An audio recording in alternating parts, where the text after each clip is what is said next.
હવે દૂધ પીતા પણ હવે ચેતી જજો, કારણ કે જે પ્રકારની સ્થિતિ હવે ગુજરાતની થવા જઈ રહી છે તેને જોતા હવે દૂધ પીવું પણ અસુરક્ષિત લાગી રહ્યું છે. આવું અમે કેમ કહી રહ્યા છે તે તમામ બાબતોની વિગતે ચર્ચા કરીશું. નમસ્કાર, હું છું પ્રથમ મોદી, આપ જોઈ રહ્યા છો નિર્ભય ન્યૂઝ. ગુજરાતમાં છેલ્લા કેટલાય સમયથી જોવા જઈએ તો સ્વાસ્થ્ય સાથે જે ચેડા કરવામાં આવી રહ્યા છે તેનું દર દિવસે ને દિવસે વધતું હોય તેવું લાગી રહ્યું છે. કેમ કે છેલ્લા થોડા સમય પહેલા આપણે જોયું પણ ખરી કે જે જેતપુરમાંથી જે નકલી દૂધનો કારોબાર સામે આવ્યો તે બાદ હવે ફરી એકવાર જૂનાગઢમાંથી નકલી દૂધનું ટેન્કર જે છે ઝડપાયું છે. જો ઘટનાની વિગતે એમાં વાત કરવામાં આવે તો જે ફરીથી જે નકલી દૂધનો વેપાર છે તે સામે આવ્યો છે. જૂનાગઢમાંથી શંકાસ્પદ દૂધનું ટેન્કર જે છે હવે ઝડપી પાડવામાં આવ્યું છે, જે મુદ્દે આપ નેતા યુવરાજસિંહ જાડેજા મેદાને આવ્યા છે. સૌપ્રથમ તો તે તમામ દ્રશ્યો પર નજર કરી લઈએ અને સાંભળીએ કે યુવરાજસિંહનું આ વિષયમાં શું કહેવું છે.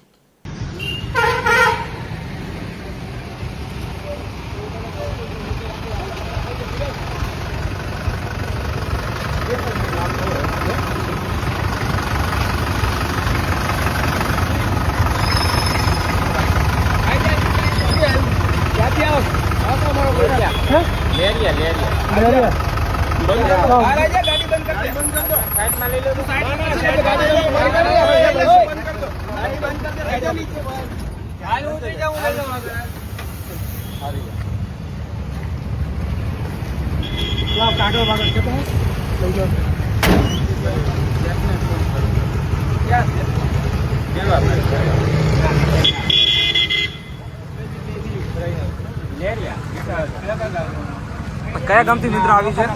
કયા ગામથી છે? કયા ગામથી આવ્યું છે? ક્યાં ગામનું દૂધ ક્યાં ગામનું? એ નોખું કરે છે. કઈ બાજુ જાઓ છો અત્યારે? અત્યારે આપણે સોરઠ ડેરી. સોરઠ ડેરીમાં 100%? હા, 100%. છે પત્ર છે કઈ કાગળ? ને કાગળ ઉભરી શેઠને ફોન કરું, સોરઠ ડેરીમાં જ જાઉં. હા ભાઈ, અહીંયા જુનાગઢ રોક્યા છે ભાઈ, 10 જણા છે, દઉં એનાથી વાત કરી લો. હાલો, ક્યાંથી આવે છે દૂધ? ક્યાં ક્યાં ગામનું?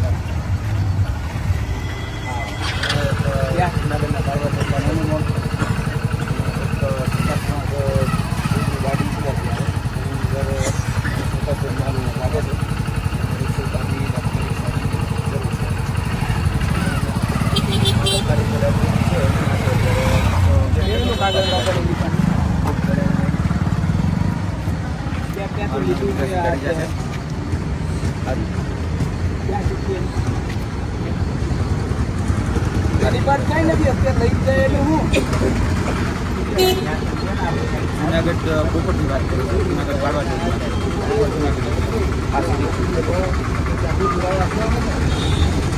એરિયા છે, પોલીસ એરિયા કયો છે? 127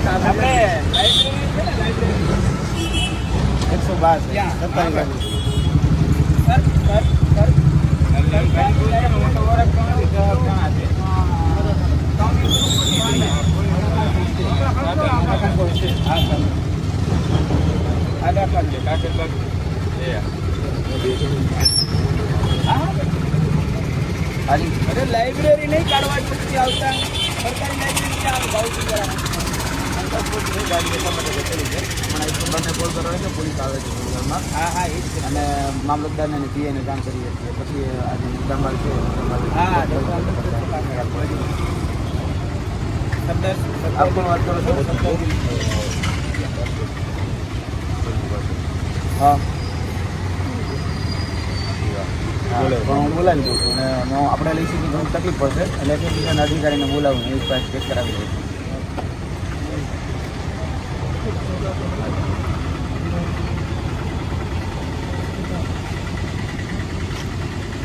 બીજું આવે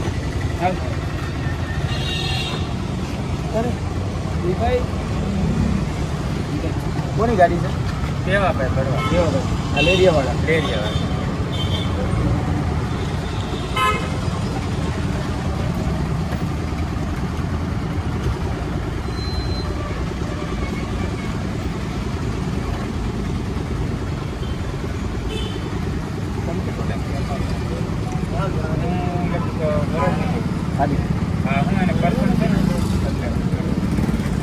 કાગળ નહીં એ છે ખાલી કરીને આવે ને આપણે તે કાગળ હાજી બોલો ભઈલા કાળવા ચોકી પાસે જે આપણે સરકારી લાઇબ્રેરી છે ને ત્યાં ઊભા છીએ હા ગાડી છે અને અત્યારે ઊભી રાખી છે મુદ્દામાલ જે અંદર જે છે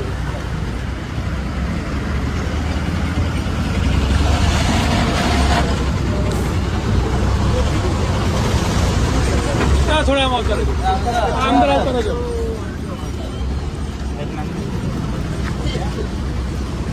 સાઈડમાં લઈ ગયો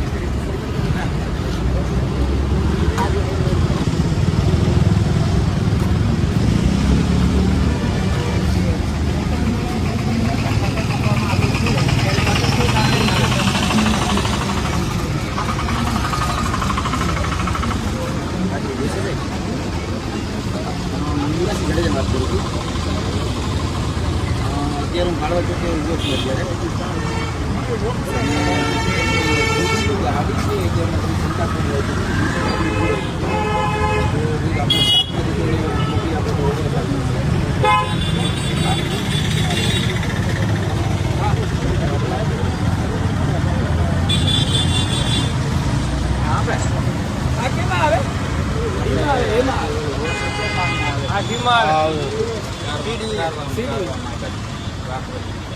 કીધું મેં ફોન કરી દો કે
પ્રેસમાં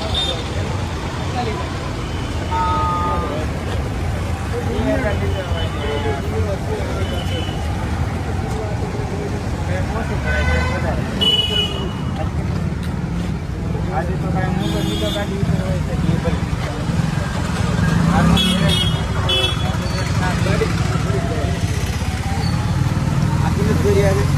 આપીને ફેરિયા એક સાઈડે પાછી આ તો ખરી બરાબર ખાલી છે હા એક સાઈડે હાજી સર અત્યારે એક્ઝેક્ટ હા સર એક્ઝેક્ટ ક્યારે એક્ઝેક્ટલી જગ્યા નામો છે ને કઈ છે નાખવાનું સુરત લઈને ક્યાં ડેરી છે ત્યાં નોખું કરે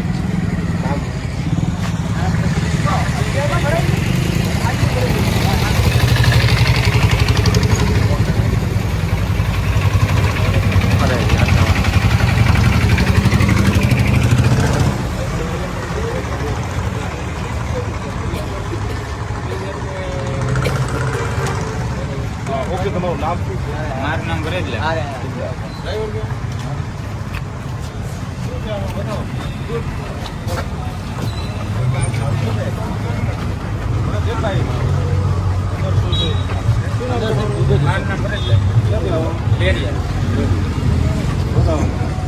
અંદર દૂધ જ હશે દૂધ શંકાસ્પદ છે કેમિકલ વાળું છે કે નહીં બતાવવું પડે હા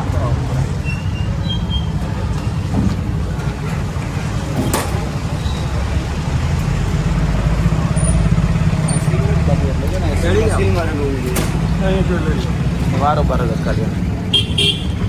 આનો એક સેમ્પલ આનો લીધો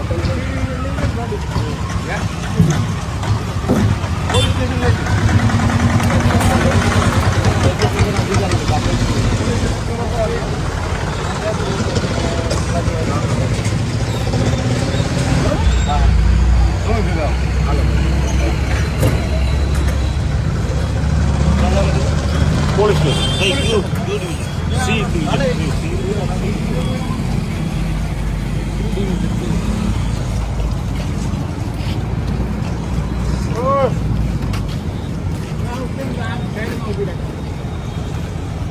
क्या डिवीजन दान होगा सी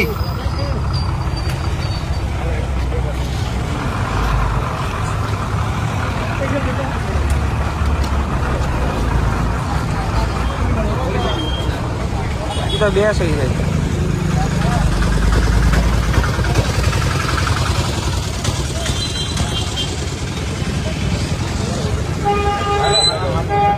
એ પોલીસ સ્ટેશન લેવાનું છે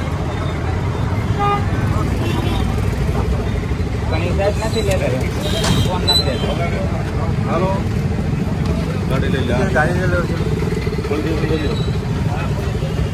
ક્યાં ગયા ભાઈ બોલા સુરત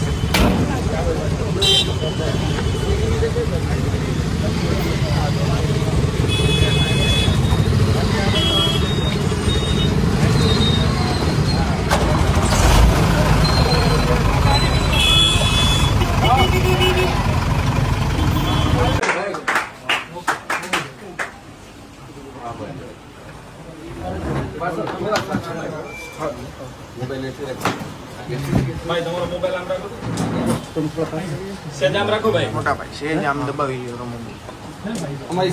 અમારી પાસે જે ટેસ્ટિંગ કીટ હતી એ ટેસ્ટિંગ કીટ દ્વારા અમે આ રિપોર્ટ કર્યા છે સાહેબ અને આ જે માત્રા જે ચેક કરવી જોઈએ આટલી માત્રા એ અમે પ્રયત્ન કર્યો છે પ્રાઇમા ફેસી અમને એવું લાગ્યું છે કે એડલ્ટ્રેશન છે. હવે બાકીની જવાબદારી તમને સોંપીએ છીએ અને તમે જે વાત કરી એ વાતનું અમને પણ દુઃખ છે. અમને પણ એવું લાગ્યું કે ભાઈ જુનાગઢ એફએસએસએના અધિકારીઓ પાસે એ ટેસ્ટિંગ કીટ અને ટેસ્ટિંગ વાન જે છે છેલ્લા 6 મહિનાથી અવેલેબલ નથી. તો અમે અમારી પાસે જે આ ટેસ્ટિંગ કીટ છે કદાચ એટલી બધી સક્ષમ નહીં હોય, મજબૂત નહીં હોય, કદાચ ઓથોરાઇઝ નહીં હોય, પણ અમારી પાસે જે છે એ અમે પ્રેઝન્ટ તરીકે સાહેબ તમને આપીએ છીએ. તમે રાખજો જેથી કરીને કદાચ કાલે સવારે કામ લાગે. અમે ટેસ્ટિંગ કર્યું છે જે અમને લાગ્યું છે આની અંદર અમારી પાસે જે અવેલેબિલિટી હતી 8 ટેસ્ટ અમે કરી શકતા હતા.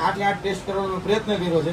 હવે આગળ તમે જે રિપોર્ટ કહેશો એ અમને મંજૂર રહેશે. તમે સારો કહેશો, સાચો કહેશો, ખોટો કહેશો, બધું જ અમને મંજૂર છે. અમે ક્યાંય તમને નહીં કહીએ કે તમે મીડિયામાં પ્રતિક્રિયા આપો, તમે બીજી કોઈ જગ્યાએ પ્રતિક્રિયા આપો. અમે પ્રતિક્રિયા આપી દીધી છે કારણ કે આ દૂધ અમે રોક્યું હતું. અમને લાગ્યું કે જવાબદાર અધિકારી તરીકે એફએસએસના બેઠેલા ઉચ્ચ અધિકારીઓ જે ગાંધીનગરની શિવરાજ મહેતા ભવનમાં બેસે છે, રાણા સાહેબ હોય, જુનાગઢના એફએસએસના ઉચ્ચ અધિકારી હોય, તમામ જે અધિકારીઓ છે એમને મદદરૂપ થશે. પણ એવું લાગ્યું નહીં કે કોઈ જગ્યાએ કોઈ મદદરૂપ થયું હોય.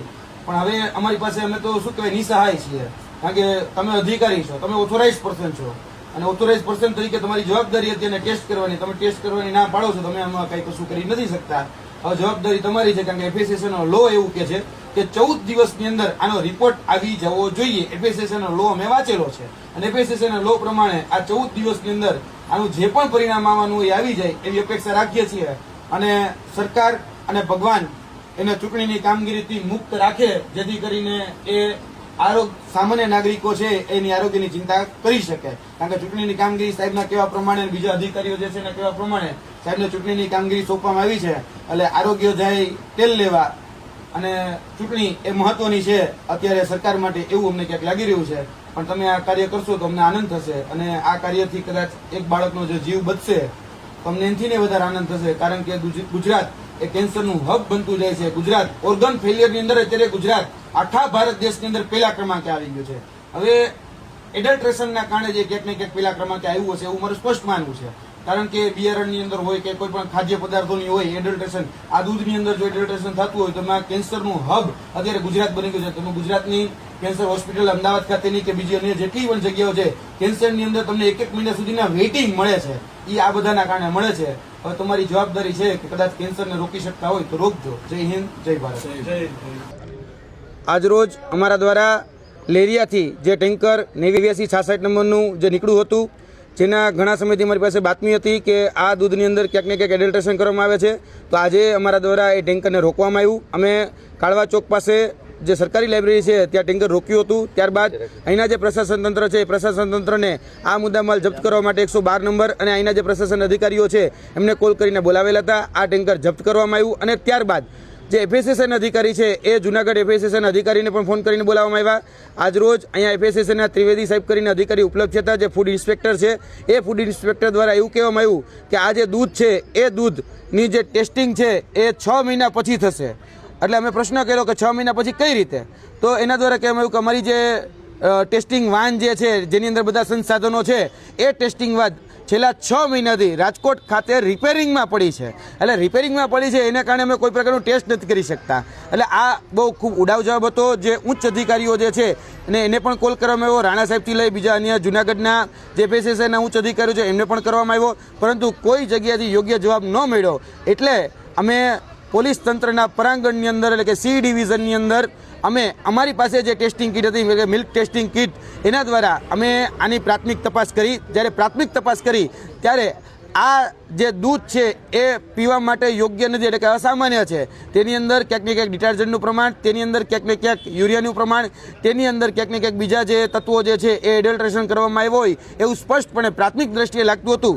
અને એફએસએસએના જે અધિકારીઓ છે એને અમારા દ્વારા આ જે અમારી પાસે મિલ્ક ટેસ્ટિંગ કીટ હતી એને ભેટ સ્વરૂપે પણ આપવામાં આવી છે કે જેથી કરીને જૂનાગઢના જે નાગરિકજનો જે સામાન્ય લોકો છે એનું જીવન અને એનું આરોગ્ય બરબાદ ન થાય. બીજી વાત કે અહીંના જે એફએસએસએના અધિકારીએ જે અમને ઉડાવ જવાબ આપ્યો છે એવું કહેવામાં આવ્યું છે કે અમારી પાસે ટેસ્ટિંગ કરવા માટે કોઈ પ્રકારની ઓથોરિટી નથી, ટેસ્ટિંગ કરવા માટે અમારી પાસે કોઈ સંસાધનો નથી. તો અમે કહેવા માગીએ છીએ કે 6 મહિના પછી કોઈને કેન્સર થયું, કોઈના ઓર્ગન ફેલ થઈ ગયા અને પછી આ રિપોર્ટ આનો નેગેટિવ આવ્યો તો એના માટે જવાબદાર કોણ રહેશે? શું અધિકારીઓ રહેશે? જે એફએસએસએના ઉચ્ચ અધિકારીઓ કહી રહ્યા છે કે અમારી પાસે સંસાધનો નથી, અમે આના માટે જવાબદાર નથી, તો કોણ જવાબદાર છે? એફએસએસએનો લો એવું કે છે કે મોડામાં મોડું 14 દિવસની અંદર આના તમામ પ્રકારના રિપોર્ટ પણ થઈ જવા જોઈએ અને પ્રાથમિક ધોરણે 2 દિવસની અંદર આ રિપોર્ટ થયા બાદ એ દૂધ ડિસ્ટ્રોય કરવું કે દૂધને એની યોગ્ય જગ્યાએ એનો નિકાલ કરવો એ પણ થઈ જવું જોઈએ. પણ એફએસએસઆઈના જે લો છે એટલે કે ફૂડ એન્ડ ડ્રગ્સ ડિપાર્ટમેન્ટના જે લો છે એને એફએસએસઆઈના જ અધિકારીઓ જે છે એ ધોઈને પી ગયા છે. એટલે એફએસએસઆઈનો જે લો છે, એફએસએસઆઈનો જે કાયદો છે એ ખૂબ નબળો છે. તેની સાથે સાથે જે અધિકારીઓ છે એનું જે મનસ્વી જે વર્તન છે એ મનસ્વી વર્તન પણ જે જૂનાગઢના જે સામાન્ય નાગરિકો છે એ સામાન્ય નાગરિકોનું આરોગ્ય સાથે ચેડા કરતું છે. એટલે કે જે જૂનાગઢના કાળાવા ચોક વિસ્તારમાં જે બાતમીના આધારે આ શંકાસ્પદ ટેન્કર જે ઝડપાયું છે તેમાં 8000 લીટર દૂધ હોવાનું સામે આવ્યું છે.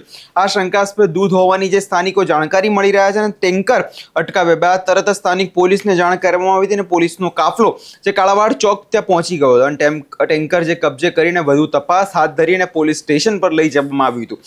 એટલે કે જો છેલ્લા કેટલાય સમયથી જો આ વિવાદની વાત કરવામાં આવે તો જૂનાગઢમાં પ્રતિ હવે આ જે નકલી દૂધનો કારોબાર સામે આવ્યો છે. આની પહેલાં પણ જે છે આપ નેતા યુવરાજસિંહ જાડેજા દ્વારા અનેકવાર રજૂઆતો કરવામાં આવી હતી કે નકલી દૂધનો કારોબાર જે સમગ્ર ગુજરાતમાં ચાલી રહ્યો છે અને તેને જોઈને હવે ફરી એકવાર તેમણે એક બાતમીના આધારે રેડ પાડી અને આખું નકલી દૂધનું ટેન્કર જે છે હવે ઝડપવામાં આવ્યું છે. છેલ્લા ઘણા સમયથી જો ગુજરાતની સ્થિતિની જો સ્વાસ્થ્યની સ્થિતિની વાત કરવામાં આવે તો નકલી ઘી ઝડપાતું હોય છે, નકલી પનીર ઝડપાતું હોય છે, પરંતુ હવે સ્થિતિ એવી આવી ગઈ છે કે હવે દૂધ પણ નકલી જે છે ગુજરાતમાં વેચાવા લાગ્યું છે. તેને જોઈએ હવે દૂધ તો એવી વસ્તુ છે કે નાનું બાળક પણ પીતું હોય ને ગળું વૃદ્ધ પણ પીતું હોય. જો આવીને આવી સ્થિતિ ગુજરાતની રહી તો શું માત્ર લોકો જે વેપારીઓ છે તે શું એમને પૈસા કમાવામાં જ રસ છે?